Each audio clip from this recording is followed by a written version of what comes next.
Hello అండి, నమస్తే. లయా వంటింటి ముచ్చట్లు ఛానల్కి స్వాగతం. ఈ వీడియో చాలా ఇంపార్టెంట్ వీడియోనండి. మిస్ అవ్వకుండా చివరి వరకు చూడండి. జనవరి 1 శనివారం నాడు సనిత్రయోదసి కలిగి వచ్చిందండి. అదే రోజు మాస శివరాత్రి కూడా ఉంది. కొంతమంది శని నడుస్తుంది, నాకు శని రోజులు ఉన్నాయి అని అంటూ ఉంటారండి. అలాంటి వారందరూ కూడా జనవరి 1 శనివారం నాడు ఈ పూజ గనక చేసుకోగలిగితే వారికి అన్ని రకాలుగా కూడా బాగుంటుందండి. నాకు తెలిసిన విషయం పూజ రూపంలో చేసి నేను వీడియో పెట్టాను. ప్రతి ఒక్కరూ కూడా జనవరి 1 నాడు ఇలా పూజ చేసుకోవటానికి ట్రై చేయండి. ప్రత్యేక దేవాలయ దర్శనం ద్వారా కూడా ఈ పరిహారం చేసుకోవచ్చండి. ఏ దేవాలయాలకు వెళ్ళాలి, ఏమిటి అనేది మొత్తం నేను వీడియోలో చెప్తాను. క్లారిటీగా వీడియో మిస్ అవ్వకుండా చివరి వరకు చూడండి. జనవరి 1 స్పెషల్ ఏమిటి అంటే ఈ వీడియో చేయటానికి కారణం, నాకు తెలిసినది మీకు కూడా తెలియచేయాలి అని చెప్పి చేశానండి. జనవరి 1 1వ తారీఖు 1వ నెల 2022 అంటే 1+1 2+2+2 మొత్తం మనం టోటల్ చేస్తే 8 వస్తుందండి. 8 అనేది నెంబరు వస్తుంది. 8 అంటే శని భగవానుడి అంకెగా చెప్తారండి.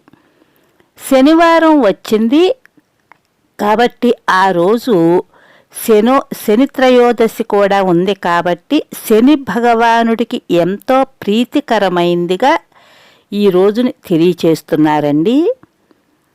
వారం పరంగా చూస్తే శనివారము, పురాణాల ప్రకారం చూస్తే సనిత్రయోదసి, న్యూమరాలజీ ప్రకారం చూస్తే 8 శని నెంబర్గా ఉందండి.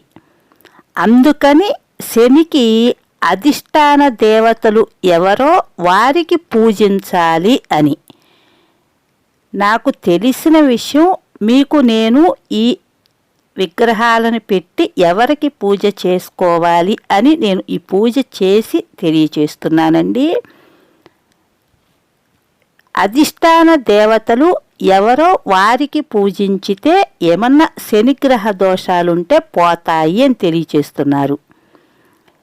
అలా ఇంట్లో పూజ చేసుకోలేని పక్షంలో ఆ దేవాలయానికి వెళ్ళి పూజ చేయించుకుని రావాలి అని తెలియచేస్తున్నారండి. ఉదయాన్నే ఆంజనేయ స్వామి గుడికి వెళ్ళి అర్చన చేయించుకొని 5 సార్లు గుడి చుట్టూ ప్రదక్షిణ చేసుకుంటూ ఓం మర్కటాయ నమః అనే మంత్రాన్ని జపించాలంటండి. 5 టైమ్స్ కానీ 11 టైమ్స్ కానీ ఓం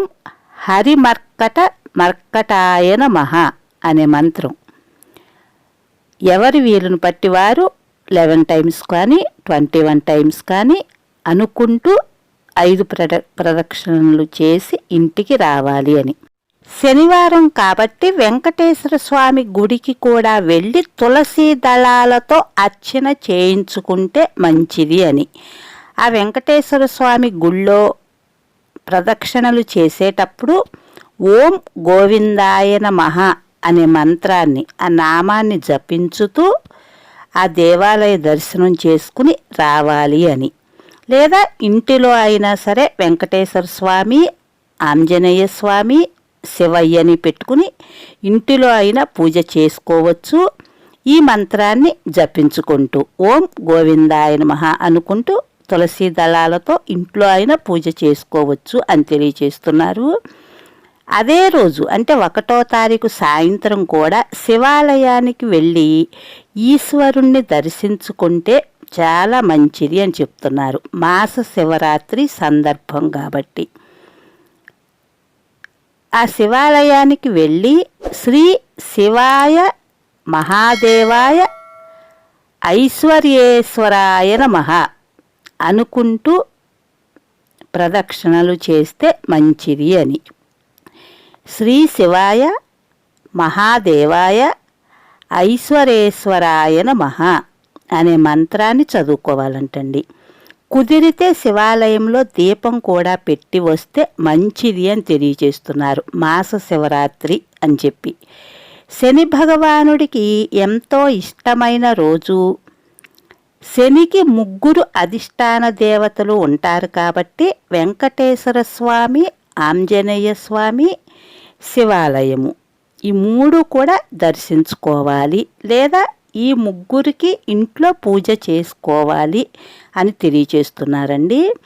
సంవత్సరం అంతా పట్టిందల్లా బంగారం అవుతుంది అని, అంటే ఇలా చేసుకుంటే శని రోజులు ఏమైనా ఉంటే అవి పోయి, శని దోషాలు పోయి పట్టిందల్లా బంగారం అవుతుంది అని తెలియజేస్తున్నారు.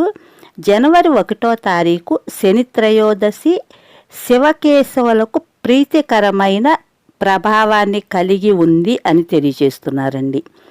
సంఖ్యాశాస్త్రంగా కూడా 8 వచ్చింది కాబట్టి మనకి అన్ని రకాలుగా కూడా మంచిది అని, అంటే శని రోజులు శని పట్టి పీడుస్తుంది అని అనుకునే వారికి మంచి అవకాశం ఈరోజు పూజ చేసుకోగలిగితే అని. అందుకే పూజ తప్పకుండా చేసుకోవాలి అని చెప్పి నాకు తెలిసిన విషయం మీకు తెలియచేద్దాము అని వీడియో రూపంలో పెట్టానండి. ఆ రోజు నువ్వులు బెల్లము నైవేద్యంగా పెట్టమని తెలియచేస్తున్నారు శనివారం అని చెప్పి. నా ఛానల్ ఫస్ట్ టైం చూసేవారు సబ్స్క్రైబ్ చేసుకుని సపోర్ట్ చేసి లైక్ చేయండి. మీరు సపోర్ట్ చేస్తే మరిన్ని మంచి వీడియోలు పెడతా.